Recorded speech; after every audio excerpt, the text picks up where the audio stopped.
serious, Sin. We've got a big case here. Where have you been? So you look at the Jussie Smollett case. Everybody's heard about it by now. Everybody's covered it. I just thought I'd add my little 2 cents in because a couple people mentioned it, but I don't think it's been hit home hard enough as of yet. So the prolonged narrative from some people is that there's a white privilege. And this white privilege apparently comes out of thin air. I wish I would have benefited from some form of white privilege growing up, because maybe I wouldn't have had to basically struggle my entire life, which is pretty awesome. But this white privilege myth that was perpetrated by an idiot psychologist, and yes, I'm going to call her an idiot psychologist. She has a PhD in psychology. She made a list of shit that basically said, I see this, and because I experience this, other white people experience this, and this is our privilege of being white in society. It is a deconstructed view, very subjective in nature, from a very privileged middle to upper class lady who got to basically float through university in order to produce nonsense. And that's what she produced, is complete and utter bullshit. You can see my previous video on the origins of white privilege. In fact, I believe it is called white privilege, to see where that shit came from. I did a pretty deep dive on it. Same with the male privilege. I did a pretty deep dive on that one, and toxic masculinity. Going down the rabbit hole of those, I understand exactly what they're thinking, where they framed it from, and what they think exists. That's the fun part.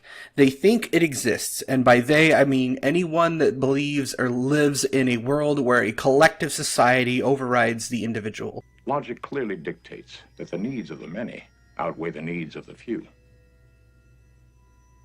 Or the one.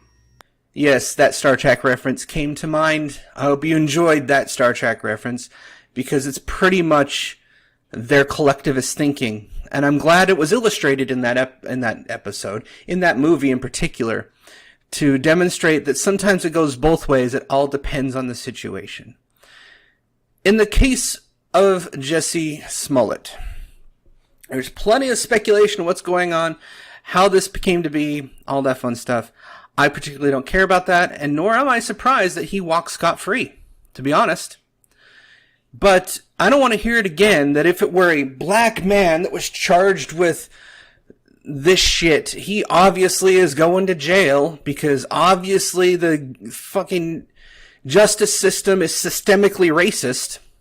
Yeah, it's so systemically racist that this motherfucker just got away with a hate crime hoax with 17 counts of a felony charge against him, all carrying in about 15 years worth of prison, which he probably could have gotten written off to like 7 or 8 because he's a first-time offender, dipshit asshole. But because he's a high celebrity with connections to the Obamas and friends in high places, he basically walked. So if anything, it demonstrates a class privilege, which definitely does exist. And if we didn't have enough evidence of the woke bitches, actresses, and other assholes that basically got their kids into college under faux pretenses, had their SATs covered, and shit like that. I mean, what more evidence do you need that there's a class privilege? That once you're wealthy, your kids pretty much can float anywhere. Donald Trump is a trust fund baby. To give you an example, that guy basically was born with a golden spoon up his ass, and now he's president. He's president because of fuckfaces like Jussie Smollett, who seem to think that race makes you special, and because you are a victim of systemic racism, the thing that doesn't exist within this country. I don't give a shit, by the way, what Tim Pool has to say on the matter about systemic racism being a real thing. Really? I'll do a video on that shortly. And I think I covered it in a couple other videos as well. But I'm going to really kind of break it down, the philosophy behind systemic racism. And I've heard a lot of arguments about it. I've heard a lot of things that are, put forth and whatnot. But basically, this is what they're putting forth. White privilege exists, no evidence thereof. In fact, now we have negatives to the contrary, or evidence to the contrary, rather. And that the justice system in particular, the justice system, the cops, the police, all that shit, They always seem to want to paint it as systemically racist towards blacks. Yet here's a black man with a shit ton of money walking from 17 felonies. Get the fuck out of here, grow the fuck up, and realize that you're a lying piece of shit at this point. No one wants to hear you. This is the reason why this identitarian insanity, as some people call it leftism, some people call it progressivism, I call it regressivism. In some cases, I also call it retarded in most places. Look, their belief structure is based around a fantasy land where reality is literally subjective. It is based upon their individual experiences of oneness through their race and their identity and all that other nonsensical bullshit. My friend, stop all this talk. Teach him a lesson. Jesse Smollett walked free. Why did he walk free? Because he has class privilege. He's rich. He's an actor. He has connections. He's got friends in high places. Apparently, some of those friends in high places might be associated to the Obamas, up that high. Ex-presidential Michelle Race Bader Obama is friends with these people. Now, I'm not surprised. I'm a little bit angry. I was really surprised they actually charged him with felonies, to be honest. But the thing I'm mad about the most is I don't even remember the mafia gang members in Chicago that basically ran Chicago. I want to say Jimmy Hoffa, but I know that's not right. I think he was New York, actually. Somebody can comment on that. I don't follow that lore that much, but I know that there was a heavy mafia presence within Chicago. And they basically run the goddamn city. Cops were corrupt. Governor, the mayor, all of them. They're all in on it, and they're all corrupt to the core. So the cops had the shittiest, reputation across all police forces across the nation. It was Chicago and New York, the dirtiest piece of shit cops anywhere on the planet.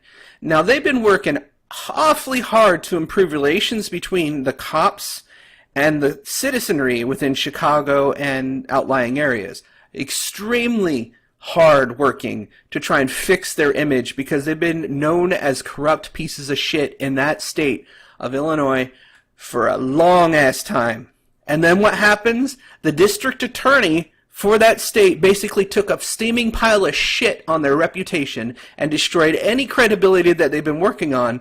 That is why the chief of police and the governor and the mayor are all fucking pissed at this, that this dude walked. There was enough evidence to prove that he was guilty beyond a shadow of a doubt. Nail his ass to the goddamn wall, throw him in prison for being an absolute prick for trying to stir the race war. Here he comes out claiming, I'm innocent. No, you paid a $10,000 fine and did community service as a plea deal. That means you either pled no contest or guilty. Chances are what you did in your plea deal, because you had friends in high places, is that you pled no contest, which means you're not saying you're guilty nor innocent, but you're going to go ahead and pay that fine anyways. And you know what? Since you pled no contest and you're a first-time offender and I really like your acting in Empire, I think you're a great person and just a humanitarian and you really do something for the black community and you work for that cause, we're just going to expunge your record and, you know, no harm, no foul, dealer, peace, I'm out, right? Fuck you, man. That is the worst shit that really fucking irritates me, because if it's anybody else, and I don't give a shit what race you are, if it was anybody else perpetrating a hoax and you had just the slightest iota of maybe some status that somebody might know, not a high lister, well, B-lister, I guess, for that little asshole, but somebody without the connections that he had, you're getting the book handed to you across the ass and maybe shoved up there sideways. It's not going to be pleasant. They basically fuck the system. The justice is supposed to be blind. Well, in this case, justice isn't blind. It's just wearing shades to make you think it is. In actuality, you got still some corruption up there. But now, what's fun and interesting is it kind of shifts the other way. It's not justice is blind, but, you know, Republicans get away with shit, or, you know, other people get away with shit. Some of these people are actually ideologically driven to help him get away with this shit. Racial lines, they wanted to disappear because he was working for the resistance, as it were, against Trump. Like that's gonna fucking matter. You know, all this did, if you think this helped anyone in any way with getting Trump out of office, you're sorely mistaken. You have this now, the debauchery of justice. You have Mueller's report, the shit you guys harped on for fucking 2 years now, trying to tell us that there's collusion within Russia and Trump. Guess what? There's no collusion. Hooray, that's a good thing. And then, on top of that, you got a basket case fucking... What you might as well consider it like a support group full of insane asylum people with schizophrenia and other crazy fucking problems. The little support group within their own insane asylum, all running for office. The memes are juicy, as it's been said. But I digress. This whole thing with Jesse Smollett, as far as the Axiom principle is concerned, as them trying to present truth that's a falsehood, he's clearly trying to say he's innocent. He's trying to say that with no evidence to corroborate his innocence. In fact, all the evidence says the exact opposite. So he's lying, and he's getting away with it. That's the thing that irritates me the most, because most people don't get away with this shit unless they got friends in high places.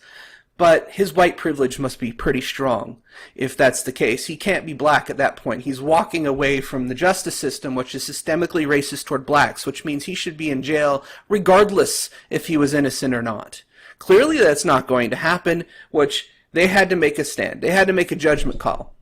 Either white privilege is a thing, and they're going to have to let him rot in jail because, you know, systemic racism and white privilege, and they're when our ally into jail. By the way, he's gay, so prepare to be raped.